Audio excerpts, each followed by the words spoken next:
Selamat pagi dan salam sejahtera untuk kita semua. Yang terhormat Bapak Kepala SDN Pulau Mertiko, yang kami hormati Bapak Ibu Guru beserta staf dan karyawan SDN Pulau Mertiko, yang kami hormati pula Bapak Ibu Wali Murid perwakilan dari siswa-siswi kelas 2 dan kelas 3. Hadirin yang berbahagia, dengan teriring doa, marilah kita memanjatkan puji syukur kehadirat Allah Subhanahu wa Ta'ala, karena atas segala limpahan rahmat, taufik dan hidayahnya, maka pada pagi hari ini kita semua dapat berkumpul bersama dalam acara sosialisasi budaya positif dan restitusi dalam keadaan sehat walafiat.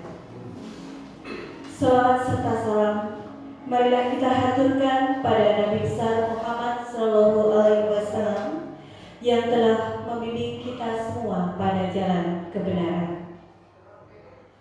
Para hadirin yang kami hormati, saya di sini selaku pembawa acara memohon izin untuk menyampaikan rangkaian acara yang akan kita ikuti bersama pada pagi hari ini, yaitu pembukaan, sambutan dari Kepala SDN Pulau Mertiko, sosialisasi budaya positif dan restitusi, kemudian dilanjutkan dengan doa, dan terakhir yaitu penutup.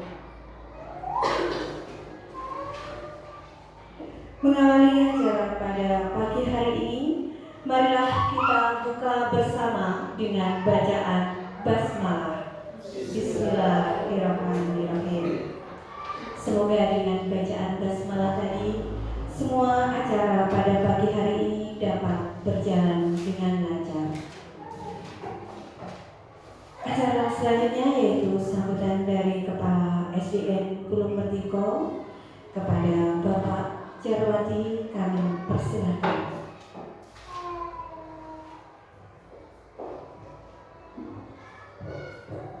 Assalamualaikum warahmatullahi wabarakatuh. Bismillahirrahmanirrahim. Alhamdulillahirrahmanirrahim. Wassalamualaikum warahmatullahi wabarakatuh. Sayyidina Muhammad wa alihi wa sahbihi ajma'in. Asyhadu an la ilaha illallah wa la syarika lahu wa asyhadu anna Muhammadan abduhu wa rasuluhu la haula wa la quwwata illa billah. Yang saya hormati Bapak Ibu Guru SDN Mertiko dan juga ibu-ibu, Bapak Ibu dan Bapak Ibu terhormat, ibu-ibu wali murid kelas 2 dan 3 SDN Pulau Mertiko. Pertama, marilah kita panjatkan rasa syukur kita kehadirat Allah Subhanahu wa Ta'ala yang mana pada pagi hari ini kita masih dipertemukan dalam keadaan sehat walafiat dalam rangka kegiatan program dari calon guru penggerak di SDN Pulau Mertiko, yaitu Bapak Moh Anam Pindarto selaku CGP di SDN Pulau Mertiko dalam keadaan sehat walafiat tiada suatu apa. Yang kedua kalinya salawat serta salam selalu kita haturkan tercurah limpahkan kepada junjungan kita Nabi Muhammad sallallahu alaihi wasallam beserta keluarga dan sahabat-sahabatnya. Mudah-mudahan kita menjadi hamba Allah yang senantiasa dapat menjalankan ajaran beliau sehingga kita bisa selamat di dunia sampai di yaumul qiyamah. Amin ya rabbal alamin.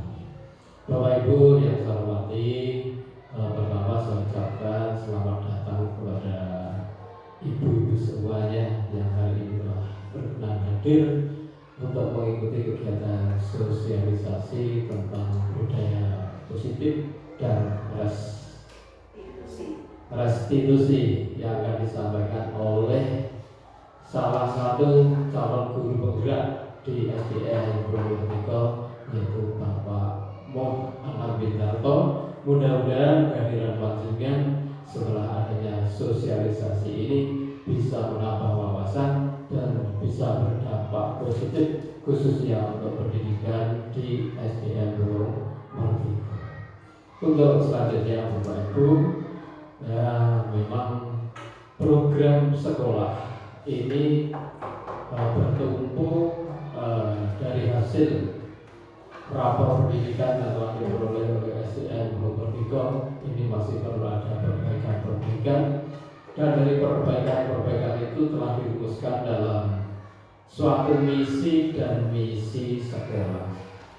Perlu panjenengan ketahui bahwa untuk visi sekolah SDN Bulung Merdeka yang akan diusung pada tahun pelajaran 2024-2025 yaitu mewujudkan peserta didik yang berintek, mandiri, berkarakter Pancasila dan berbudaya lingkungan. Visi-visi tidak hanya merupakan kata-kata yang indah yang perlu kita dengarkan, itu tidak, tetapi visi-visi adalah sesuatu impian atau yang harus kita gapai, khususnya sebagai arah pendidikan di SDN Bulung Merdeka. Nah, untuk mewujudkan itu, alhamdulillah di tahun ini ada salah satu guru yang mengikuti kegiatan sebagai guru penggerak. Nah, apa arti dari guru penggerak? Nanti yang akan memberikan inovasi, ide-ide kreatif, pembaruan khususnya untuk pembelajaran di SDN Bulung Merdeka.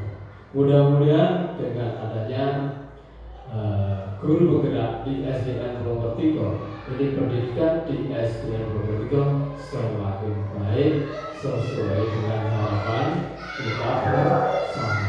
Karena keberhasilan pendidikan di SDN Bulung Merdeka itu tidak hanya bertumpu pada Bapak Ibu guru yang ada di sekolah, tapi juga menjadi tanggung jawab dari panjenengan selaku wali murid.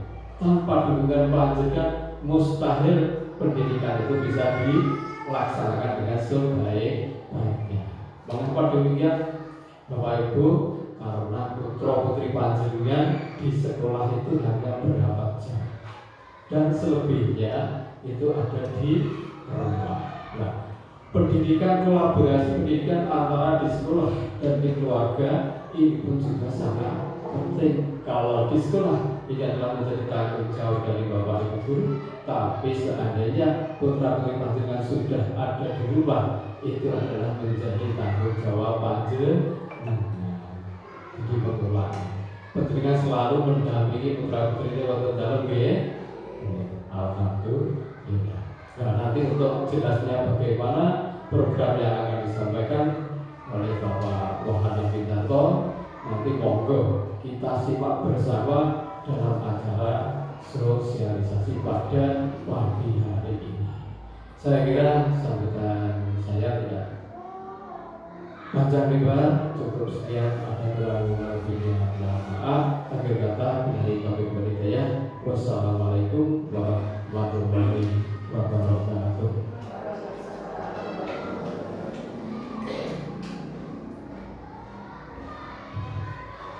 Demikian tadi sambutan dari Bapak Kepala SDN Bulung Merdeka. Terima kasih Bapak Jarawati atas sambutannya. Dan baiklah Bapak Ibu sekalian, kita pada acara inti hari ini yaitu sosialisasi budaya positif dan restitusi yang akan disampaikan langsung oleh Bapak Moh Anam Bintarto SPD. Kepada beliau dipersilakan.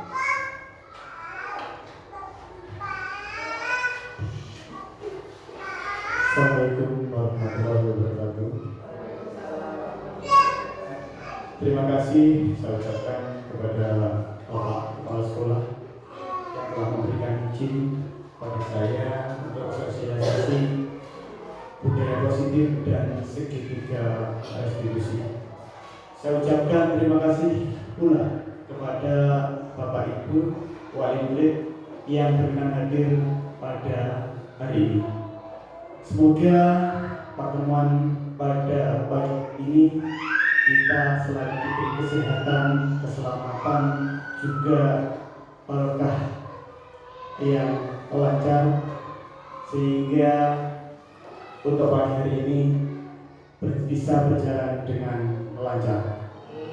Salawat serta salam semoga tetap terlimpahkan kepada junjungan kita Nabi Agung Muhammad Sallallahu Alaihi Wasallam yang kita nanti syafaatnya di yaumul qiyamah. Allahumma amin. Bapak Ibu, pada pagi hari ini yang pertama saya akan menyampaikan tentang budaya positif. Apa sebenarnya budaya positif? Budaya positif ialah pembiasaan yang bernilai positif, yang di dalamnya mengandung sejumlah kegiatan yang mampu menumbuhkan karakter anak. Dalam menciptakan budaya positif, perlu menerapkan disiplin positif untuk menghasilkan anak-anak yang berkarakter disiplin, santun, jujur, peduli, dan tanggung jawab. Budaya positif di sini karakter anak dengan kedisiplinan, dengan santun, jujur, peduli, dan tanggung jawab ini diharapkan akan membawa ke depannya selalu menjadi contoh di masyarakat apabila sudah diterapkan di sekolah dan di rumah. Kemudian selanjutnya yaitu disiplin positif dan nilai kebajikan universal. Disiplin, apa yang terlintas di benak kita tentang disiplin? Di sini menurut Ki Hajar Dewantoro maupun Diana Dosen, kedua pakar pendidikan mengartikan disiplin sebagai bentuk kontrol diri, yaitu belajar untuk kontrol diri agar dapat mencapai suatu tujuan mulia yang mengacu pada nilai-nilai kebajikan universal. Jadi dulu Ki Hajar Dewantoro dan Diana Dosen itu sudah memikirkan bagaimana disiplin itu dapat menciptakan nilai-nilai kebajikan yang universal. Menurut Ki Hajar Dewantoro, disiplin yang dimaksud adalah disiplin diri yang memiliki motivasi internal. Jika kita tidak memiliki motivasi internal, maka kita memerlukan pihak lain untuk mendisiplinkan kita atau memotivasi eksternal, karena berasal dari luar, bukan dari dalam diri kita sendiri. Di sini ada maksud bahwa motivasi eksternal ini motivasi dari orang lain. Bagaimana anak bisa jujur tadi, ya, jujur, mandiri, disiplin, dan memiliki tanggung jawab. Ini harus dimotivasi, karena kalau tidak biasanya anak sakarpe seperti itu. Kemudian yang bertujuan terciptanya masyarakat yang bisa saling belajar, saling merasa terkait dan terhubung satu sama lain. Karena masyarakat itu akan mengambil tanggung jawab pembelajarannya, senantiasa berusaha untuk menjadi insan yang lebih baik dari sebelumnya.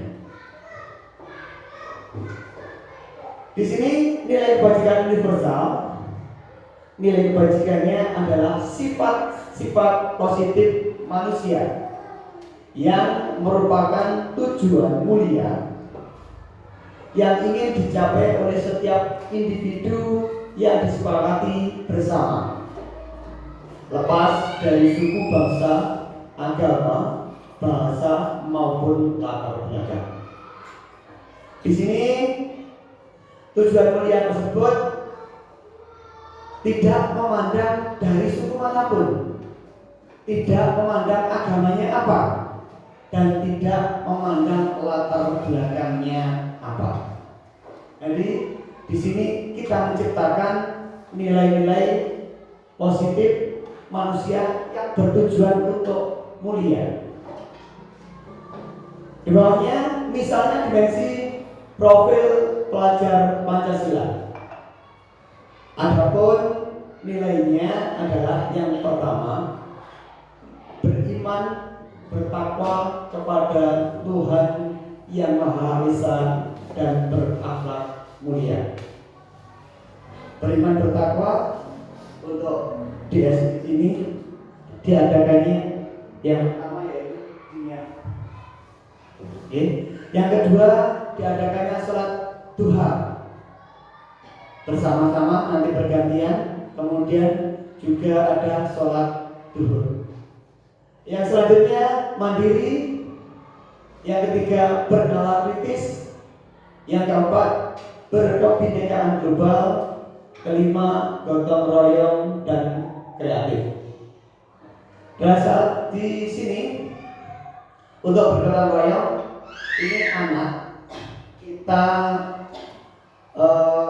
suruh atau kita belajari untuk saling membantu, di mana anak yang kurang mampu ini kita bisa dibantu oleh temannya agar bisa menjadi anak yang bertujuan mulia. Lanjut kan?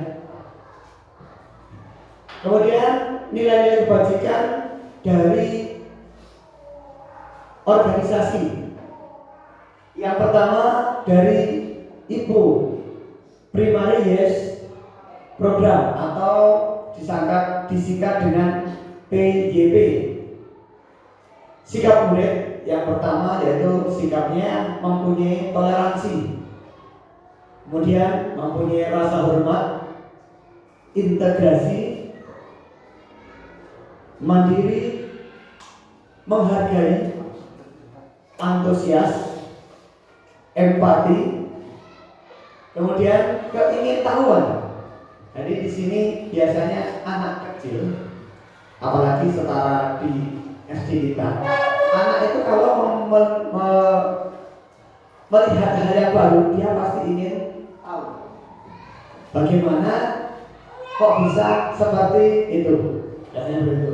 Kemudian menciptakan kreativitas. Di sini kreativitasnya akan dibangun dengan sesuai dengan karakternya. Kemudian kerjasama, percaya diri, dan komitmen. Kemudian yang kedua, 9 pilar karakter. Yang pertama, cinta Tuhan dan segenap ciptaannya. Yang kedua, kemandirian dan tanggung jawab.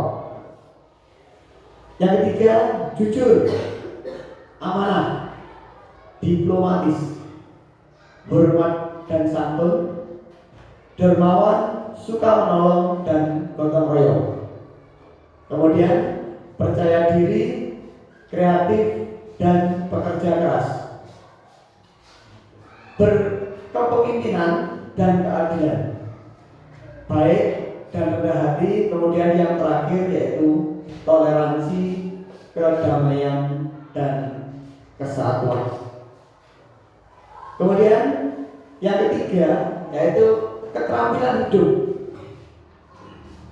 Di dalam keterampilan hidup ini kita menciptakan dapat dipercaya oleh orang lain, lurus hati atau jujur, kemudian pendengar yang aktif, tidak merendahkan orang lain, memberikan yang terbaik dari diri. Itu untuk keterampilan hidup. Kemudian petunjuk hidup. Di sini peduli, penalaran, bekerja sama, keberanian, keingintahuan, dan usaha. Kemudian yang kelima, building moral inteligensi. Di sini nilai kebajikannya adalah empati, suara hati atau perasaan kita, kontrol diri atau kontrol emosi, kemudian rasa hormat kepada orang yang lebih tua, kemudian kebaikan, toleransi, dan keadilan. Hubungan nilai kebaikan dengan disiplin positif. Dalam mewujudkan disiplin positif memerlukan nilai kebajikan yang akan diterapkan. Nah, kalau di sebelah kita sudah punya, apa belum terkait disiplin positif?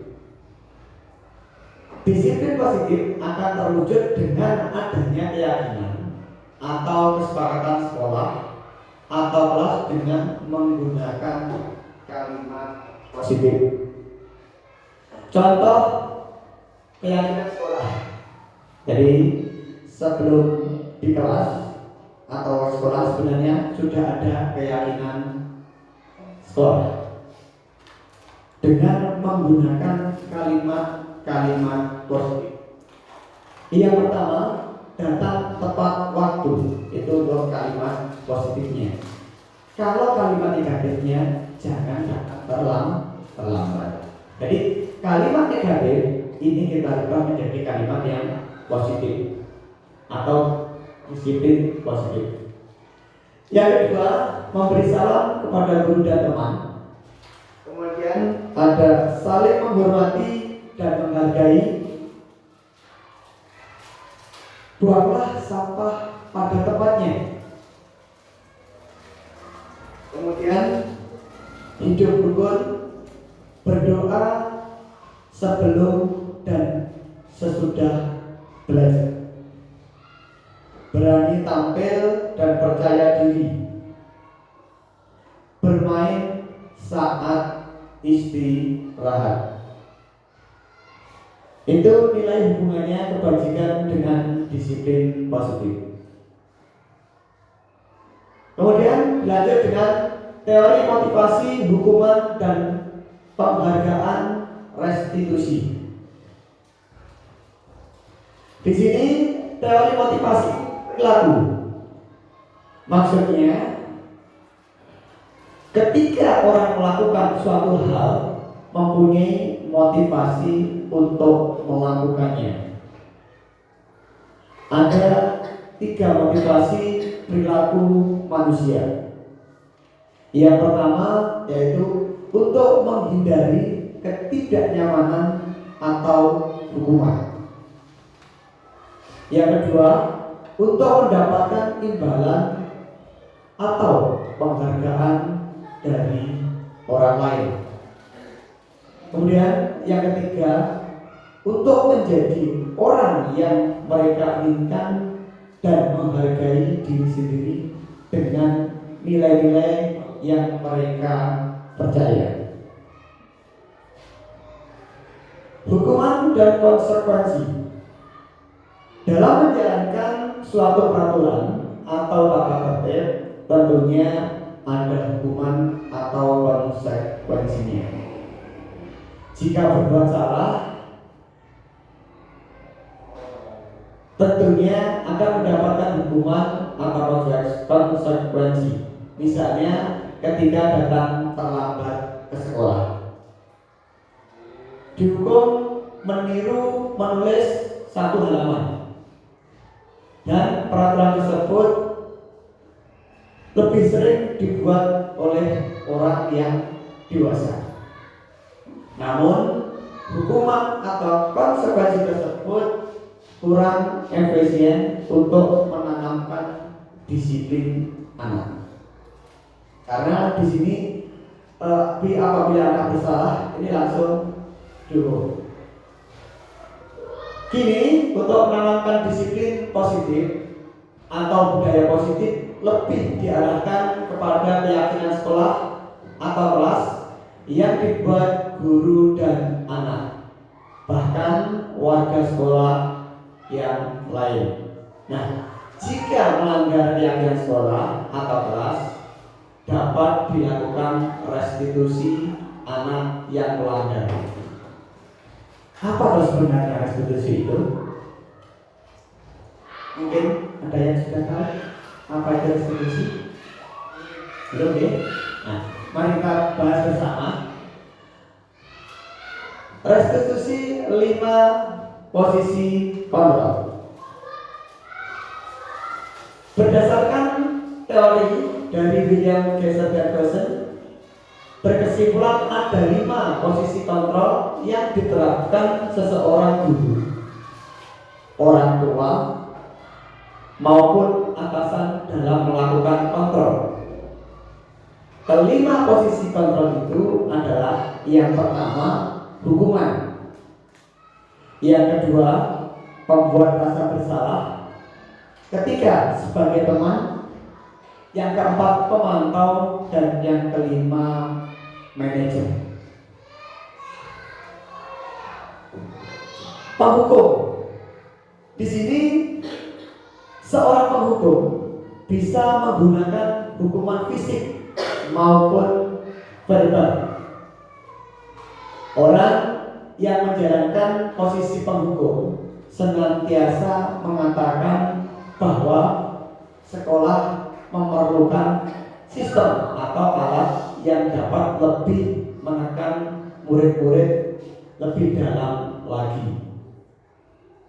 Guru yang biasanya menerapkan posisi penghukum akan berkata seperti ini: patuhilah aturan saya, atau juga awas kamu. Biasanya seperti itu. Kemudian ada lagi, kamu selalu saja salah. Nah, kata-kata di sini ini biasanya dilakukan oleh seorang penghukum.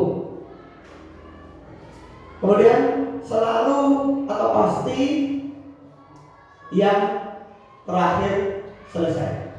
Nah, guru seperti ini senantiasa percaya adanya satu cara agar pembelajarannya bisa berhasil, yaitu cara dia sendiri. Memastikan, oh nanti caraku ini aku pasti berhasil. Itu cirinya dari suatu guru penghukum. Kemudian yang kedua, yaitu pembuat rasa bersalah. Di posisi ini biasanya guru akan bersuara lebih lembut, yang ngomong untuk halus. Pembuat rasa bersalah akan menggunakan keheningan yang membuat orang lain merasa tidak nyaman, bersalah atau rendah diri. Kata-kata yang keluar dengan lembut seperti berikut. Yang pertama, ibu sangat kecewa sekali dengan kamu. Yang kedua, beberapa kali bapak harus memberitahu kamu ya. Kemudian, gimana coba kalau orang tua kamu tahu kamu berbuat begini? Di posisi ini, murid akan memiliki penilaian diri yang buruk tentang diri mereka. Jadi murid di sini merasa bersalah. Nyapa kok ngono? Seperti itu. Kemudian murid merasa tidak berharga dan telah mengecewakan orang-orang yang disayanginya. Hasilnya, murid akan merasa bersalah telah mengecewakan ibu atau bapak gurunya. Murid juga akan merasa menjadi orang yang gagal.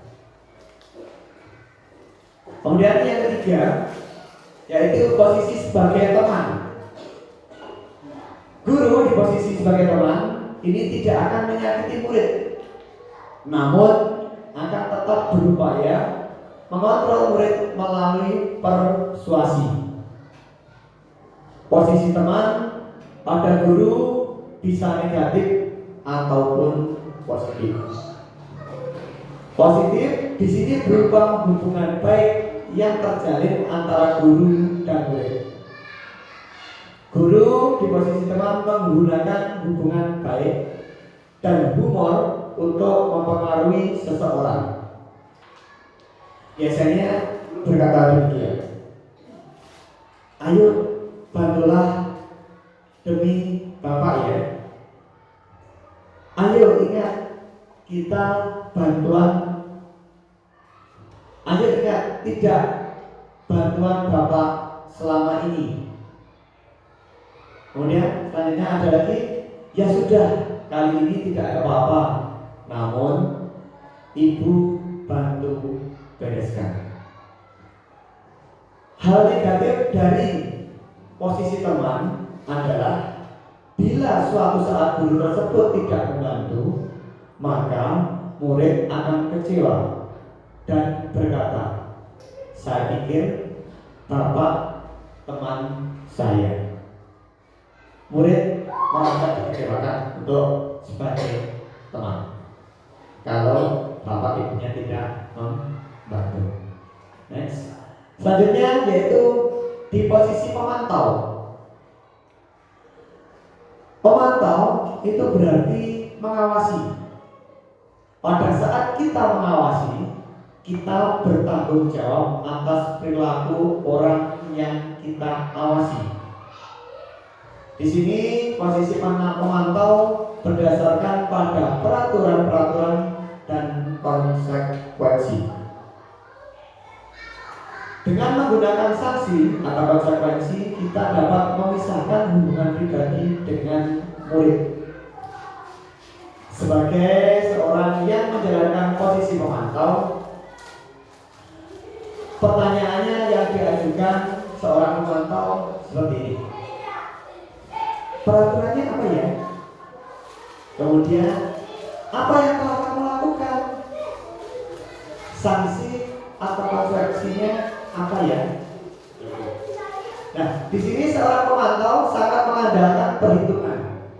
Dia juga mempunyai catatan data yang digunakan sebagai bukti atas perilaku seseorang. Posisi ini akan menggunakan stiker, slip, daftar cek, dan catatan. Posisi pemantau sendiri berawal dari teori stimulus respon yang menunjukkan tanggung jawab guru dalam mengontrol murid.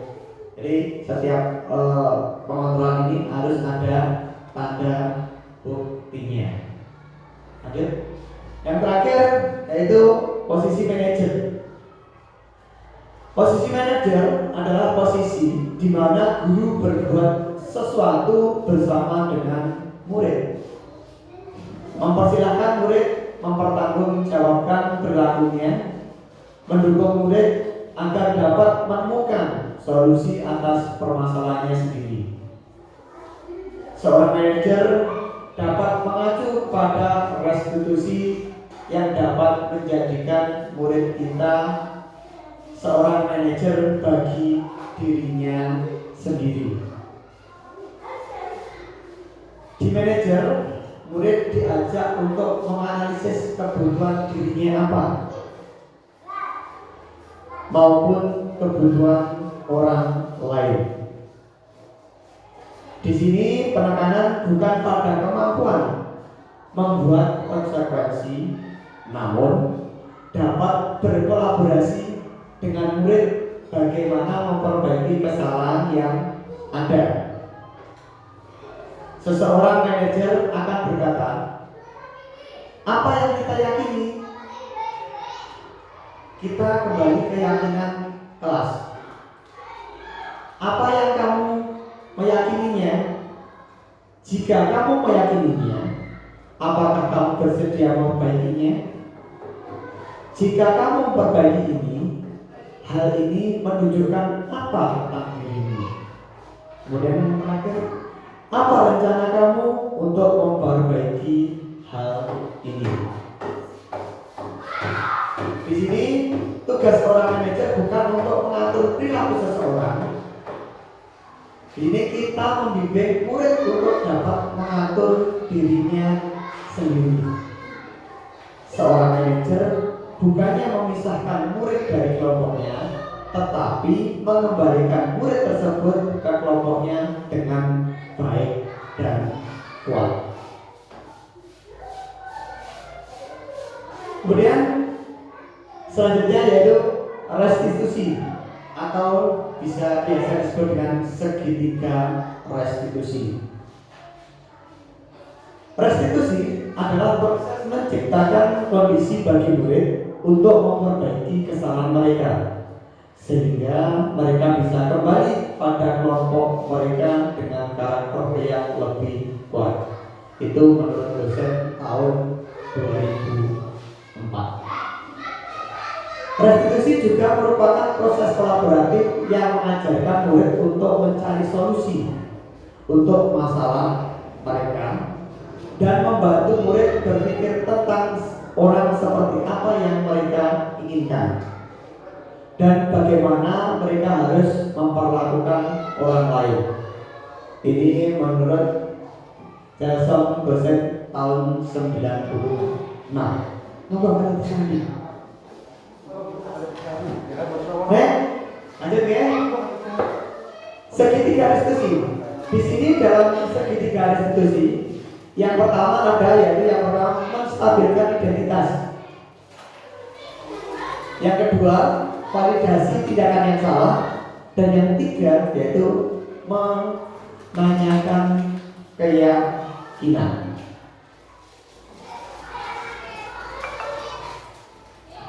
Untuk menstabilkan identitas, yang pertama, berbuat salah itu tidak apa-apa. Jadi apabila anak bersalah itu harus terjadi. Kita menstabilkan identitasnya, yaitu berbuat salah itu tidak apa-apa. Tidak ada manusia yang sempurna. Kemudian saya juga pernah melakukan kesalahan seperti itu. Nah, Bapak, kita bisa menyelesaikan masalah ini.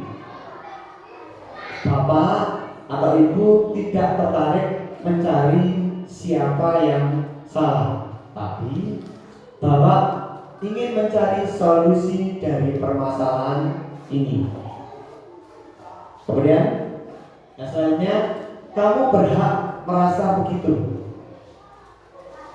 Apakah kamu sedang menjadi teman yang baik buat dirimu sendiri? Nah, dan di sini ini bisa waktu anak melakukan salah, ini kita dudukkan dan kita cari menstabilkan identitas apa sebenarnya yang diperbuat oleh anak dengan kata-kata yang saya sebutkan seperti tadi. Kemudian yang kedua yaitu memvalidasi tindakan yang salah. Untuk memvalidasi tindakan yang salah, kita bisa berkata seperti ini. Padahal kamu bisa melakukan yang lebih buruk dari ini ya. Gitu. Kemudian kamu pasti punya alasan mengapa melakukan hal itu. Jadi ditanya salahnya dengan menanyakan mengapa kamu melakukan hal itu. Kemudian yang ketiga, kamu patut bangga pada diri sendiri karena kamu telah melindungi sesuatu yang penting buatmu. Yang keempat, kamu boleh mempertahankan sikap itu, tapi kamu harus menambahkan sikap yang baru. Jadi di sini anak tidak boleh langsung disalahkan. Kau salah ini? Tidak. Betul. Lanjut terus. Yang ketiga yaitu menanyakan keyakinan. Apa yang kita percaya sebagai kelas atau keluarga? Kemudian apa nilai-nilai umum yang kita telah sepakati. Apa bayangan kita tentang kelas yang ideal? Kemudian kamu mau jadi orang seperti apa? Nah, dalam segitiga restitusi ini, dari ketiga ini bisa kita lakukan dengan menghubungkan yang pertama yaitu tadi menstabilkan identitas, kemudian yang kedua memvalidasi tindakan yang salah, dan ketiga yaitu menanyakan keyakinan. Dari ketiga ini, kalau kita uraikan, anak ini tidak akan merasa disalahkan. Jadi dalam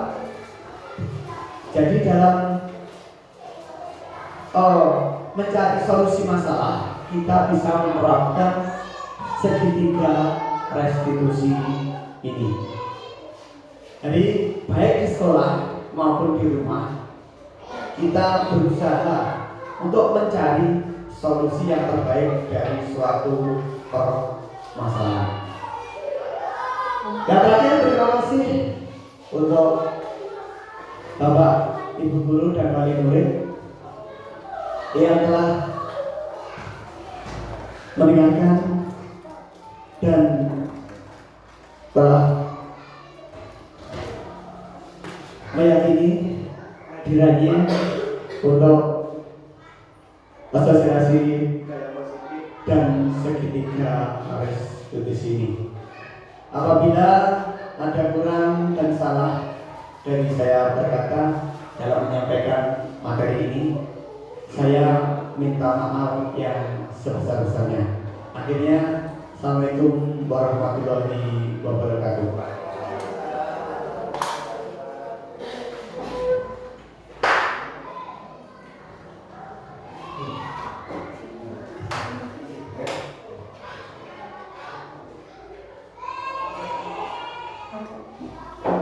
Baiklah Bapak Ibu, untuk memimpin doa pada pagi hari ini.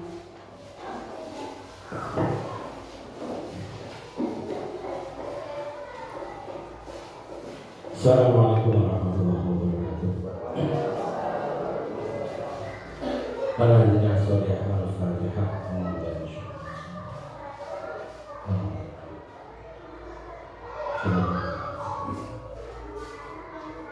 Allahumma shalli ala sayyidina Muhammad wa ala sayyidina Muhammad alhamdulillahil alamin. Hamdan syakirin, hamdan hamidin, hamdan alamin, hamdan hakim, hamdan wa fi mazalihi wa alhamdu kama yanbaghi li jalali sultan. Allahumma shalli ala sayyidina Muhammad ibni wa ilah wa fi shifaihi wa min absari wa bismillahirrahmanirrahim. Allahumma inna nas'aluka min fadlika wa fadlina. Allahumma inna جسدنا ورقة رزقنا وموتنا وموتنا ومغفرة في شهر قلبنا ونتدمر سبب ربنا آتنا في الدنيا حسنة وفي الآخرة حسنة وقنا عذاب النار والحمد لله رب العالمين. السلام عليكم ورحمة الله.